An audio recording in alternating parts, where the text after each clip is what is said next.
Dans l'épisode d'aujourd'hui, nous explorons 5 rencontres mortelles où des passionnés de serpents ont payé le prix ultime, d'un herpétologue respecté dont la trop grande confiance a été fatale, à une secouriste de reptiles dont la dernière erreur lui a tout coûté. Commençons par la première histoire où l'obsession d'une femme pour les serpents venimeux a conduit à sa chute. C'était le 15 mars 2016 et le paysage désertique s'étendait à l'infini sous le soleil de fin d'après-midi aux alentours de Phoenix, Arizona. La maison de style ranch isolée se trouvait sur 5 acres de terre aride, entourée de saguaros géants et de formations rocheuses, offrant un habitat parfait pour la diversité des reptiles de la région. L'emplacement isolé de la propriété, à près de 20 miles du voisin le plus proche, offrait une intimité totale pour des activités que la plupart des gens considéreraient comme impensablement dangereuses. Diane Kruger vivait seule dans ce sanctuaire désertique depuis 8 ans, depuis son divorce avec un mari qui ne comprenait pas son fascination croissante pour les serpents venimeux. À 47 ans, l'expert en assurance avait transformé sa maison modeste en quelque chose ressemblant à un zoo privé, avec plus de 30 espèces de serpents mortels logés dans des enclos sur mesure dans chaque pièce. Ce qui avait commencé comme un intérêt occasionnel pour les reptiles lors d'une visite au zoo pendant l'enfance s'était transformé en une obsession dévorante qui dominait tous les aspects de sa vie. La collection de Diane représentait des années d'acquisition minutieuse à travers des expositions de reptiles, des éleveurs privés et des forums en ligne, où des passionnés échangeaient des spécimens rares. Elle n'avait aucune formation formelle en herpétologie ou en extraction de venin, mais elle se considérait comme une experte grâce à des décennies d'auto-apprentissage et d'expériences pratiques. Ses voisins restaient parfaitement inconscients du ménagerie mortelle vivant à quelques kilomètres seulement de leur propre maison, et Diane préférait qu'il en soit ainsi. Le joyau de sa collection était un magnifique serpent à sonnette diamanté de l'est de 2 mètres qu'elle avait acquis juste 2 semaines plus tôt auprès d'un éleveur en Géorgie. Le serpent massif, avec ses écailles distinctives en forme de diamant et sa taille considérable, était considéré comme l'un des serpents venimeux les plus redoutables d'Amérique du Nord parmi les dresseurs expérimentés. Les crotales diamants de l'Est sont les plus grands serpents venimeux d'Amérique du Nord, les adultes atteignant couramment une longueur de 5 à 6 pieds et pesant plusieurs livres. Leur venin est principalement hémotoxique, capable de provoquer un gonflement rapide, des dommages tissulaires importants, une perturbation de la coagulation et un choc systémique sans traitement médical rapide. Les individus de grande taille peuvent délivrer une quantité importante de venin en une seule attaque défensive, et des envenimations graves peuvent devenir mortelles si les soins sont retardés, surtout dans les régions éloignées où les temps de réponse sont prolongés. Ce dimanche soir-là, un verre de vin à moitié plein a été trouvé sur le comptoir de la cuisine et des outils d'alimentation étaient disposés à proximité, indiquant qu'elle s'occupait de sa collection avant l'incident. L'enclos pour le crotal diamantin de l'Est était ouvert et le bol d'eau avait été retiré, suggérant qu'elle avait commencé le nettoyage habituel tout en avançant dans ses tâches d'alimentation. Diane a ouvert le terrarium sur mesure et a tendu la main à travers l'enclos pour retirer le bol d'eau. Des gants et des outils de manipulation étaient de présents dans la pièce, mais n'étaient pas utilisés lorsque les intervenants ont examiné la scène plus tard. La porte du terrarium était complètement ouverte, le bol était placé sur la table à côté de ses outils et le placement suggérait qu'elle était en train de nettoyer lorsqu'il y a eu l'incident. Quand les enquêteurs sont arrivés, le crotal diamantin de l'Est a été trouvé enroulé à l'arrière de l'enclos, une posture cohérente avec une réaction défensive après une perturbation. D'après l'angle des marques de morsure sur l'avant-bras de Diane et le motif de sang sur le sol, son bras est entré dans la zone de frappe du serpent alors qu'elle atteignait l'intérieur de l'enclos. Les crotales diamants d'Est livrent des coups défensifs extrêmement rapides et l'espacement des blessures correspondait à une extension rapide vers l'avant typique de l'espèce. La profondeur de la perforation sur son avant-bras indiquait un coup complet et relâché, ce qui correspond au comportement normal de l'espèce. Les grands crotales injectent généralement beaucoup de venin lors de telles attaques et le gonflement immédiat et la perte de sang documentée sur place étaient cohérents avec une envenimation à fort volume. Après avoir mordu, le serpent s'est retiré dans le coin arrière où il est resté jusqu'à ce que les intervenants l'aient sécurisé. Du sang des blessures par perforation a formé une traînée de l'enclos vers la pièce adjacente, indiquant qu'elle s'est éloignée immédiatement après la morsure. Son téléphone a été retrouvé sur le sol à proximité, ce qui est cohérent avec une tentative d'appel. Gonflement rapide, décoloration et saignement au site de la morsure correspondaient à un empoisonnement hémotoxique important. Sans antivenin, les effets systémiques les progressent généralement sur plusieurs heures, entraînant une faiblesse croissante et une coordination altérée. L'étendue de l'enflure, la décoloration et les dommages tissulaires observés lors de l'examen reflètent la progression de l'envenimation par hémotoxine non traitée. De tels effets peuvent entraîner un choc et une défaillance des organes sans administration rapide d'antivenin, et l'emplacement éloigné a considérablement retardé toute chance d'intervention médicale. Sans possibilité de soins immédiats, elle s'est détériorée au cours des heures suivantes et a finalement perdu connaissance à l'intérieur de la maison. Un facteur a découvert le corps de Diane 3 jours plus tard, lorsque le courrier accumulé a suscité des inquiétudes. Les agents intervenants ont trouvé de nombreux serpents venimeux hébergés dans toute la résidence, certains dans des enclos improvisés, mais tous étaient contenus. Les responsables de la faune ont temporairement saisi les animaux pour évaluation et ont initié un examen de ces permis et conditions de logement. Les autorités locales ont ensuite examiné les procédures existantes de surveillance des animaux exotiques, mais n'ont pas mis en œuvre de changements législatifs immédiats. Mais Diane n'était pas la seule passionnée de serpents dont l'expertise a fait défaut au moment crucial. En Floride, l'excès de confiance d'un chercheur respecté s'est avéré fatal lors de ce qui aurait dû être une procédure de routine. C'était le 22 août de l'année 2014 et le petit laboratoire privé de recherche en herpétologie où le docteur Michael Webb travaillait était déjà silencieux pour la soirée. L'installation était située à la périphérie d'une ville rurale de Floride, dans un modeste bâtiment d'un étage utilisé par une poignée de chercheurs sous contrat étudiant les espèces de reptiles de la région. Après les heures de travail, les couloirs vides, les bureaux fermés et l'éclairage tamisé donnaient au lieu une tranquillité qui laissait souvent le personnel travaillant tard complètement seul. Le docteur Michael Webb travaillait tard dans le laboratoire depuis des semaines, poussé par la pression croissante de produire des résultats nécessaires pour renouveler son contrat de recherche. À 38 ans, le respecté herpétologue avait bâti sa réputation sur des études révolutionnaires des neurotoxines du serpent corail, mais les récentes réductions de financement l'avaient obligé à accélérer son calendrier de recherche. Ses collègues étaient rentrés chez eux depuis des heures, laissant Michael seul avec ses spécimens et son sentiment d'urgence croissant.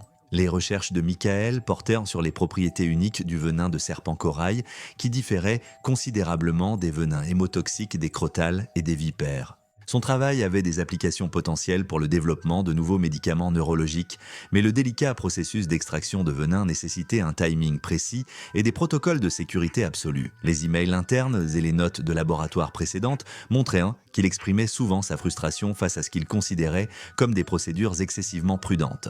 Les règles de sécurité du laboratoire exigeaient la présence de 2 chercheurs lors de toute procédure d'extraction de venin, ainsi que des équipements de protection complets et des protocoles d'urgence. Michael contournait ces règles depuis des mois, travaillant seul après les heures de travail pour éviter la surveillance et accélérer ses progrès de recherche. Les serpents corail sont parmi les serpents venimeux les plus médicalement significatifs d'Amérique du Nord, malgré leur petite taille et leur comportement discret. Ces reptiles minces dépassent rarement 2 pieds de longueur, mais leur venin contient des neurotoxines qui interfèrent avec la transmission nerveuse et peuvent entraîner une paralysie progressive. Les premiers symptômes peuvent inclure des changements subtils comme des troubles de l'élocution ou des difficultés à avaler suivis d'une insuffisance respiratoire qui se développe plus tard à mesure que la paralysie progresse. Les morsures de serpents corail produisent souvent peu de douleur, un gonflement minimal et seulement de minuscules marques de piqûres. L'envenimation peut donc sembler trompeusement bénigne au début, avec des symptômes graves apparaissant progressivement sur plusieurs heures si elle n'est pas traitée. Ce vendredi soir-là, Michael travaillait avec un spécimen de serpent corail particulièrement actif qui avait été récemment capturé pour sa recherche. Le petit serpent, avec son motif distinctif de bandes rouges, noires et jaunes, semblait beaucoup moins imposant que les grands vipères qu'il manipulait régulièrement. Sa petite taille et ses couleurs vives, des traînées qui amènent souvent les manipulateurs à sous-estimer les serpents corail, avaient été notés dans les journaux de manipulation précédents de Michael, fournissant un contexte pour la prudence réduite observée dans les images cette nuit-là. Michael a effectué la procédure d'extraction de venin sans la présence du 2e chercheur requis, comme le confirment les journaux d'accès aux installations et les images des caméras internes. Les outils de manipulation étaient disponibles sur le poste de travail, mais les images le montraient tentant de positionner le serpent corail manuellement au lieu de suivre les protocoles de contention standards du laboratoire. Alors qu'il ajustait sa prise, le serpent corail a mordu rapidement son pouce à courte distance, une réponse défensive courante lors de la manipulation. Les images montraient le serpent maintenant le contact pendant un bref instant, suffisamment longtemps pour permettre la livraison du venin, ce qui est typique lorsque les serpents corail sécurisent une morsure plutôt que de frapper et relâcher. Les petites crocs ont produit 2 légères perforations, et les images disponibles ont montré qu'ils repositionnaient l'animal immédiatement après, ignorant la gravité de l'envenimation. La morsure semblait mineure, ne laissant que de minuscules marques de perforation sans douleur ou gonflement immédiat, des caractéristiques typiques de l'envenimation par serpent corail. Des images de sécurité l'ont capturé retournant à son poste de travail et continuant ses notes, un comportement cohérent avec le fait de ne pas reconnaître la morsure comme médicalement grave. Environ 30 minutes plus tard, Michael a commencé à montrer les premiers signes d'envenimation neurotoxique. Les horodatages de laboratoire et les irrégularités d'écriture dans ses notes indiquaient un discours flou et des difficultés visuelles, symptômes cohérents avec une interférence de la fonction du nerf crânien causée par le venin de serpent corail. Au fur et à mesure que la soirée avançait, son état s'est aggravé, la manipulation d'objets capturés par la caméra est devenue de plus en plus désordonnée et une tentative enregistrée d'appeler à l'aide a révélé un discours difficile à comprendre. L'appel n'a pas fourni suffisamment d'informations pour que les répartiteurs identifient sa localisation ou la nature de son urgence. Les effets neurotoxiques ont continué à se développer, entraînant une faiblesse musculaire progressive et une fonction respiratoire altérée. Les images le montraient s'appuyant contre le bureau avec une respiration de plus en plus superficielle, ce qui est cohérent avec la paralysie progressive des muscles nécessaires à la respiration. Plus tard dans la nuit, Michael a perdu connaissance à son poste de travail à mesure que l'insuffisance respiratoire progressait. Avec l'installation fermée pour la soirée et aucun collègue présent, il n'y avait aucune chance d'obtenir une aide rapide. Il a été trouvé le lendemain matin lors d'un contrôle de sécurité de routine. L'enquête suivante a documenté des violations répétées des protocoles de sécurité et une habitude de travailler seul avec des spécimens venimeux. À la suite de l'incident, la direction du laboratoire a revu et renforcé ses procédures internes en insistant sur une supervision adéquate et des opérations obligatoires à 2 personnes lors de travaux à haut risque. Pourtant, les chercheurs du laboratoire n'étaient pas les seuls dont la familiarité avec les serpents venimeux a conduit à des erreurs fatales. Au Texas, la première rencontre d'une technicienne vétérinaire avec une espèce exotique s'est avérée être sa dernière. C'était le 8 juin 2017 et le quartier résidentiel de Houston, au Texas, bourdonnait de l'activité typique d'une chaude soirée d'été. Les enfants jouaient dans les jardins de devant pendant que les parents s'occupaient des jardins et les voisins discutaient par-dessus les clôtures, créant l'image de la tranquillité suburbaine américaine. Derrière les murs de... Cependant, dans une modeste maison de ranch, une réalité bien plus dangereuse existait qu'aucun des voisins amicaux n'aurait pu imaginer. Jennifer Valdez vivait une double vie depuis plus de 2 ans, donnant l'impression d'une technicienne vétérinaire de 29 ans normale, tout en hébergeant secrètement une collection de serpents venimeux exotiques dans sa chambre d'amis. Son travail dans une clinique vétérinaire locale avait éveillé un intérêt pour les reptiles qui s'est rapidement transformé en une passion pour les espèces les plus dangereuses qu'elle pouvait légalement acquérir.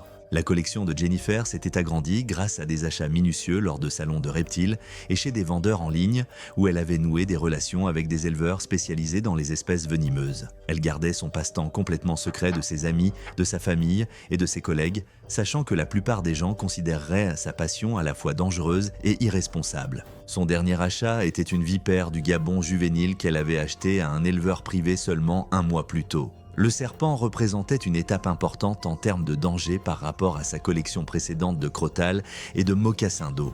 Les archives de ses achats et les journaux de manipulation montraient qu'elle avait progressivement acquis des espèces plus difficiles, indiquant un schéma constant d'augmentation du risque dans les reptiles qu'elle choisissait de garder. Les vipères du Gabon sont de grandes vipères africaines connues pour leurs corps épais, leurs têtes larges et leurs crocs exceptionnellement longs par rapport à leur taille. Les spécimens adultes peuvent dépasser 6 pieds et peser plus de 20 livres, mais les juvéniles, comme celui que Jennifer gardait, sont plus petits avec des crocs proportionnellement plus courts. Leur venin est principalement hémotoxique et cytotoxique, capable de causer des dommages tissulaires étendus, des saignements sévères et une chute dangereuse de la pression artérielle, sinon traitée rapidement. Bien que l'espèce soit capable de délivrer de grandes quantités de venin, les effets varient en fonction de la taille du serpent et de la profondeur de la morsure. Jennifer se préparait à transférer la vipère du Gabon dans un bac sécurisé afin de pouvoir effectuer l'entretien habituel de l'enclos. Le bac ouvert, un crochet à serpent et des outils de nettoyage étaient disposés à côté du terrarium, indiquant qu'elle était en train de réaliser une procédure de transfert standard et non un nettoyage occasionnel. La position de la baignoire renversée et de l'équipement éparpillé montrait que le serpent avait glissé du crochet pendant le transfert, atterrissant sur le sol de l'enclos près de l'ouverture. Les vipères du Gabon sont des prédateurs embusqués à corps lourd, et même les plus petits spécimens peuvent déplacer leur poids de manière inattendue pendant la manipulation. D'après la position finale de la vipère, elle s'était arrêtée à une courte distance de la portée de Jennifer. Quand elle a essayé de le diriger vers la baignoire, le serpent a réagi à courte distance. À cette distance, la vipère du Gabon a avancé dans un puissant mouvement d'attaque en embuscade. Les marques de morsure sur l'avant-bras de Jennifer montraient une pénétration profonde par des crocs cohérents avec un spécimen juvénile, et le motif sanguin environnant indiquait une envenimation rapide à haut volume. Après avoir mordu, le serpent est resté près de l'ouverture de l'enclos jusqu'à ce que les intervenants le sécurisent au plus tard. Les effets de l'envenimation sont apparus rapidement. Des gouttes de sang et une empreinte de main étalée sur le mur du couloir montraient qu'elle avait essayé de se stabiliser en se dirigeant vers le salon. Son sac de produits de nettoyage a été retrouvé renversé près du canapé, suggérant qu'elle l'a peut-être attrapé par habitude avant que ses forces ne déclinent. Au cours des 30 à 60 minutes suivantes, le gonflement et le saignement au site de la morsure ont progressé et des indices dans le salon, une posture effondrée près du canapé et du sang accumulé sur le sol, ont montré qu'elle avait tenté de s'asseoir avant de perdre connaissance. Lorsque les ambulanciers sont entrés dans la maison, ils ont trouvé Jennifer inconsciente et en arrêt cardiaque. Malgré les tentatives de réanimation, la gravité de l'envenimation et l'absence d'un antivenin approprié dans la région n'ont laissé aucune voie de rétablissement viable. À la suite de son décès, les agents de la faune ont lancé une révision de ses permis et pratiques de manipulation et l'incident a suscité un nouveau débat parmi les responsables locaux sur les risques liés à la détention d'espèces venimeuses exotiques dans les zones résidentielles. Les agents de la faune et le personnel de contrôle des animaux ont sécurisé la vipère du Gabon sur place et l'ont transportée vers un établissement de détention autorisé. Les autres serpents dans la chambre d'amis de Jennifer ont été retirés pour évaluation, car plusieurs espèces nécessitaient une vérification d'état de la documentation appropriée. Son employeur à la clinique vétérinaire a confirmé qu'aucun des animaux n'avait jamais été amené sur la propriété de la clinique. Donc, le lieu de travail est resté ouvert, bien que le personnel ait été informé dans le cadre des questions standards de l'enquête. La maison est restée bouclée pendant plusieurs heures pendant que les agents effectuaient des vérifications de l'enceinte et de l'inventaire avant d'être remise à sa famille. Aucune sanction légale immédiate n'a été prononcée. Mais ces permis et conditions de logement ont été officiellement examinés dans le cadre des procédures de routine après l'incident. Cependant, les propriétaires d'animaux exotiques n'étaient pas les seuls dont les croyances religieuses ou personnelles les mettaient en danger mortel face aux serpents venimeux. Dans le Tennessee, la crise de foi d'un prédicateur mènerait à un test mortel de protection divine. C'était le 14 septembre 2015, et la petite chapelle de montagne nichée au fond d'une vallée isolée du Tennessee se tenait silencieuse dans la lumière déclinante. La structure en bois, utilisée depuis des décennies par une petite congrégation indépendante avec ses propres traditions, comptait sur la confidentialité des collines environnantes pour pratiquer des rituels peu communs en dehors de la région. Le révérend Samuel Briggs était le guide spirituel de cette petite congrégation depuis plus de 20 ans, suivant les traces de son père et de son grand-père, qui avaient établi la tradition de manipulation de serpents dans leur famille. À l'âge de 54 ans, Samuel avait manipulé des serpents venimeux lors de services religieux pendant la majeure partie de sa vie adulte, survivant à 2 morsures qu'il attribuait à une intervention divine et à la puissance de la foi. La collection personnelle de serpents à sonnettes et de têtes de cuivre de Samuel était conservée dans de simples boîtes en bois derrière l'autel de l'église, où ils attendaient d'être appelés au service pendant le culte. Les serpents étaient considérés comme des instruments sacrés de la foi, sur la base de passages bibliques qui promettaient une protection contre les serpents pour les véritables croyants. Les récentes entrées dans les journaux de Samuel, examinées plus tard par des enquêteurs, décrivaient des périodes de difficulté à maintenir la certitude qu'il exprimait autrefois pendant les services. Les membres de la famille ont également signalé qu'il passait plus de soirées seul à la chapelle les semaines précédentes, restant longtemps après la fin des activités prévues. Les crotales des bois sont de grands crotales des forêts capables de délivrer une envenimation hémotoxique substantielle. Les adultes atteignent généralement une longueur de 4 à 5 pieds, et leurs crocs peuvent dépasser un demi-pouce. Leur venin perturbe la coagulation du sang et endommage les tissus, et les morsures graves non traitées, surtout lorsqu'elles sont multiples à courte distance, peuvent devenir mortelles en quelques heures. Ce mercredi soir, Samuel est entré seul dans l'église vide, portant son plus grand serpent à sonnette en bois dans une simple boîte en bois. Le serpent massif, long de près de 5 pieds, était le serpent le plus dangereux de sa collection et avait été utilisé dans d'innombrables services religieux au fil des ans. La présence de Samuel dans la chapelle ce soir-là n'a été documentée que par les objets trouvés près de l'autel, la boîte en bois, une Bible ouverte et une chaise tirée près de l'avant. Ses récentes entrées de journal indiquaient qu'il avait réfléchi à ses responsabilités au sein de la congrégation, ce qui pourrait expliquer pourquoi il a choisi de manipuler le serpent seul ce soir-là plutôt que pendant un service. Lorsqu'il a ouvert la boîte en bois et a mis la main à l'intérieur, le crotal des bois a réagi de manière défensive au contact soudain. Dans l'espace confiné, les mains de Samuel restèrent à proximité immédiate alors qu'il tentait de soulever le serpent et l'animal infligea plusieurs morsures rapides, un comportement cohérent avec les incidents de manipulation à courte distance documentés dans des cas similaires. Les marques de morsures sur les deux mains et les avant-bras montraient différents angles de pénétration indiquant plusieurs frappes à très courte distance. Samuel a laissé tomber le serpent et a tenté de le remettre dans son récipient, mais les multiples envenimations avaient déjà commencé à affecter sa coordination. Des gouttes de sang sur le sol et des taches sur le côté d'un banc proche indiquaient qu'il a essayé de se stabiliser en s'éloignant de l'autel. Les effets ont commencé à se manifester dans la première heure, avec un gonflement, des saignements et une chute de la pression artérielle s'aggravant de manière constante au fur et à mesure que la nuit avançait. Des taches de sang près des bancs avant et la position d'une chaise renversée suggéraient qu'il avait tenté de se diriger vers la sortie avant de s'effondrer. Le venin hémotoxique a provoqué un gonflement important, une coagulation altérée et une chute significative de la pression artérielle menant finalement à une perte de conscience. La femme de Samuel l'a découvert le lendemain matin quand il n'est pas rentré à la maison. Les secouristes ont trouvé la boîte en bois ouverte près de l'autel et le serpent à sonnette enroulé sur le sol à une courte distance, son emplacement correspondant à celui qu'il aurait eu s'il était tombé pendant la tentative de manipulation. Les agents de la faune ont ensuite sécurisé le serpent et l'ont transféré dans un centre de détention autorisé pour évaluation. Le bureau du shérif du comté a documenté la scène et le médecin légiste a déterminé que la cause du décès était des complications dues à un empoisonnement hémotoxique non traité après plusieurs morsures. Sans indication de jeu déloyal, l'enquête était restée limitée au rapport de routine. La petite congrégation indépendante a ensuite discuté de l'incident en privé, avec des opinions divergentes sur la poursuite du rituel de longue date. Mais les manipulateurs de serpents religieux n'étaient pas les seuls dont le travail avec des reptiles venimeux comportait des risques mortels. Dans un autre cas, le transfert de routine d'un réhabilitateur de reptiles se terminerait en tragédie. C'était le 3 novembre 2013, dans le nord-est rural de la Namibie. Une chaleur sèche persistait sous un ciel pâle alors que le vent poussait la poussière à travers des étendues de broussailles épineuses et des arbres mopanes dispersés. Le toit en tôle d'un petit bâtiment de réhabilitation des reptiles cliquetait doucement alors que le métal se déplaçait dans la brise de l'après-midi.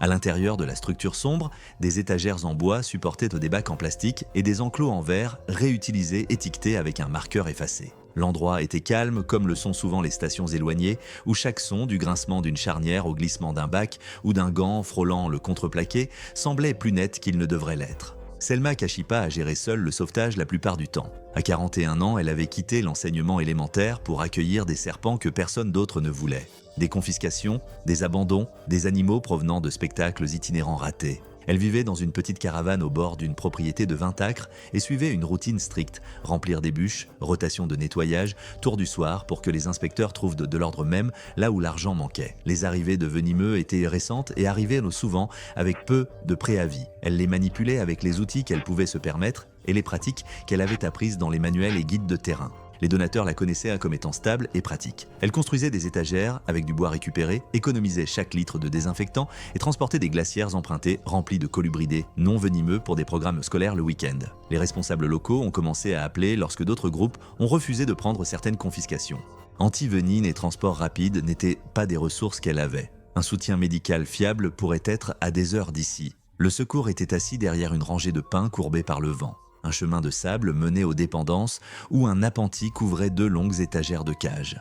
La lumière filtrait à travers les joints des planches. Le sol en béton était tracé à la chaux pour marquer les voies de passage. Une caméra portable était dirigée vers l'allée principale pour enregistrer l'élevage et dissuader les intrus. Sa dernière prise, cette semaine-là, avait été un mamba noir saisi, pris à un propriétaire privé qui le gardait illégalement. Les mambas noirs sont des élapidés africains natifs, avec un venin neurotoxique puissant et un rendement de venin élevé pour leur taille. Les adultes dépassent souvent 6 pieds de long, se déplacent rapidement lorsqu'ils sont provoqués et injectent un venin qui peut causer une paralysie neuromusculaire progressive et une insuffisance respiratoire sans antivenin rapide et assistance respiratoire. Dans les régions éloignées où l'accès médical est limité, le risque de détérioration rapide de la respiration augmente considérablement. Les avertissements s'étaient accumulés de manière subtile. 2 semaines plus tôt, un bénévole avait envoyé des photos montrant une étagère supérieure affaissée. Les supports étaient rouillés et une tête de vis était arrondie et lisse. Selma a pris note de remplacer les supports, mais a continué à nourrir les animaux ce jour-là. Un avis des autorités régionales de la faune avait rappelé aux détenteurs de permis d'éviter de travailler seuls avec des espèces dangereuses et d'effectuer les transferts à hauteur de taille. Elle a accusé réception du message dans une réponse, mais manquait de main-d'œuvre supplémentaire. L'après-midi où l'incident s'est produit, la vidéo la montre en train d'organiser le transfert au crépuscule. Un nouveau réservoir en verre était posé sur le suspect du haut. Un crochet, un écran transparent et une paire de gants de travail fins étaient à portée de main. Elle fit glisser le bac de transport ventilé vers l'étagère, main gauche sous le bord, main droite pour stabiliser. Lorsque le bac a rencontré le bord de l'étagère, le support avant s'est déplacé. La planche a basculé d'un demi-pouce, le réservoir a glissé vers l'avant et elle a tendu la main pour stabiliser plusieurs enclos. Le mamba a été pressé près de la poignée à l'intérieur du bac ventilé alors que le glissement soudain inclinait le conteneur. Le couvercle a rebondi, elle a stabilisé le bac avec son avant-bras gauche et a poussé avec sa main droite. Le seul chemin pour le serpent était vers l'ouverture et le grand objet chaud qui la bloquait. À quelques centimètres dans un espace confiné, une frappe défensive a eu lieu. Dans l'ouverture confinée de la baignoire inclinée, le mamba a porté un seul coup défensif avant de se retirer, un comportement documenté lorsque le serpent a un espace limité pour suivre avec d'autres morsures. La caméra manque le coup initial mais capture les conséquences immédiates. Un mouvement brusque, la baignoire tombant au sol, une main levée vers sa clavicule alors qu'elle trébucha en arrière dans l'allée. Du sang apparut sur le béton et sur le poignet du gant. Des photographies ultérieures montrent 2 blessures perforantes sur l'avant-bras intérieur où le tissu s'est fendu. Le crochet a résonné sur le support et est resté immobile. Le bouclier transparent portait une marque tachée. Elle s'est dirigée vers le bureau et a ouvert un tiroir où elle gardait de la gaze et de l'antiseptique. La gaze partiellement déroulée et les ciseaux sur le bureau indiquaient une tentative de gestion basique des blessures. Son téléphone est resté sur le comptoir opposé sans être dérangé. La scène suggérait qu'elle se concentrait d'abord sur la stabilisation de la zone immédiate, pratique courante à l'installation, avant que ses symptômes ne progressent trop pour permettre une action ultérieure. En quelques minutes, les images enregistrées montrent son changement de posture. La parole, lorsqu'elle est audible sur le bref clip récupéré, était devenue confuse et sa respiration plus rapide. Les premiers effets neurotoxiques commencent souvent par une atteinte subtile des nerfs crâniens, des difficultés à se concentrer, des paupières tombantes et des mouvements instables. Dans l'enregistrement, la progression est visible. Elle s'est stabilisée sur le bureau avant de s'asseoir sur une chaise alors que la force de ses membres diminuait. Au cours des 45 minutes suivantes, la détérioration a continué. La caméra a capturé une respiration de plus en plus superficielle, des tentatives intermittentes de se repositionner et de longues périodes d'immobilité. Une traînée de gouttes menait du bureau vers l'allée et se terminait à côté d'une chaise pliante. Une bouteille de solution saline était couchée sur le côté. La combinaison d'un début rapide de neurotoxines, de l'absence d'antivenin et de l'isolement de l'établissement ne laissait aucun moyen pratique d'obtenir le soutien respiratoire nécessaire à la survie. La séquence vidéo l'a enregistré en train de glisser partiellement de la chaise un peu plus d'1 heure après la morsure. Aucun mouvement supplémentaire n'a suivi. Un volontaire est arrivé après la tombée de la nuit pour un contrôle programmé, lorsque les messages sont restés sans réponse. Il a trouvé la lumière du bureau allumée, le téléphone par terre, et Selma affalée près de la chaise avec une flaque peu profonde sous son bras. Il s'est éloigné et a appelé le 911 depuis la route. Les secours sont arrivés sur les lieux et ont confirmé un arrêt cardiaque. Les agents de contrôle des animaux ont sécurisé le mamba à l'aide de pinces et d'une boîte de transport avant de le transférer vers une installation autorisée. Le médecin légiste a indiqué que la cause du décès était des complications d'une envenimation neurotoxique non traitée avec un échec respiratoire. Le gant perforé, l'étagère déplacée et le matériel éparpillé correspondaient à une défaillance structurelle lors d'un déplacement de l'enclos. Les animaux restants ont été inventoriés et relocalisés au cours des 2 jours suivants. Les agents régionaux de la faune ont documenté la scène et ont noté le travail en solo, l'absence d'antivenin et les supports de rag détériorés. Aucune sanction plus large n'a été émise. Le sauvetage s'est terminé discrètement. Les voisins ont recueilli ces effets personnels. Et le dernier clip de la caméra enregistré après que la propriété ait été dégagée montre que le support supérieur est encore légèrement bas sur le crochet droit. Un petit défaut mécanique qui, à la fin, a mis le reste en mouvement. Merci de regarder. Vous avez aimé cette vidéo ? Cliquez pour en voir plus.